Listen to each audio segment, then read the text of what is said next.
উপন্যাসের নাম প্রথম চোখে হারানো। লেখিকা মামুনিয়া নূর। পর্ব 11। অধিকার নয়, আশ্রয়। পর্ব 10-এর সেই সন্ধ্যার পর নীলা বুঝে গিয়েছিল আর্য এখন আর শুধু একজন মানুষ নয়, সে যেন তার প্রতিদিনের অনুভূতির অংশ। সকালটা শুরু হয় নরম আলোয়। নীলা বারান্দায় দাঁড়িয়েছিল, হাতে চায়ের কাপ, মনে অদ্ভুত এক শান্তি। পেছনে থেকে পরিচিত কণ্ঠ, আজ তোমাকে হাসি খুশি লাগছে আর্য। নীলা ঘুরে তাকালো, হয়তো কারণটা তুমি।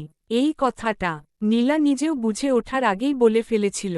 আর্য একটু থমকে গেল, তার চোখে কোনো উচ্ছ্বাস নয়, বরং গভীর যত্ন।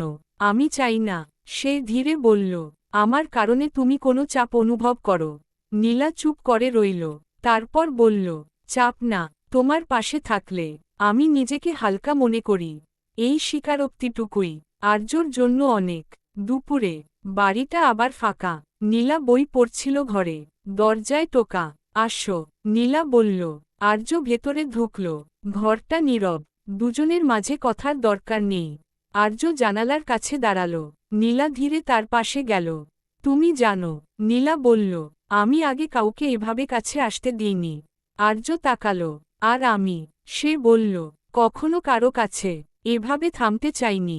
নীলা হালকা হাসল। হঠাৎ বাইরে বাতাস জোরে বয়ে গেল। দরজা একটু বন্ধ হয়ে এল। এই মুহূর্তে নীলা নিজেই আর্যের হাতটা ধরল।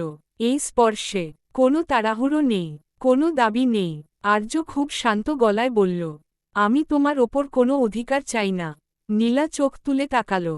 আমি অধিকার চাই না, সে বলল, আমি আশ্রয় চাই। আর্যর হাত শক্ত হল, কিন্তু সে কাছে টানল না, শুধু পাশে থাকল। এই পাশে থাকাটাই এখন তাদের ভালোবাসার ভাষা। সন্ধ্যায় ছাদে দাঁড়িয়ে দুজন আকাশ দেখছিল। নীলা হঠাৎ বলল, যদি এই অনুভূতিটা আরও গভীর হয়। আর্য বলল, তাহলে আমরা দুজনেই সাঁতার শিখব। নীলা হেসে ফেলল। এই হাসির মধ্যেই ভয়টা একটু কমে গেল।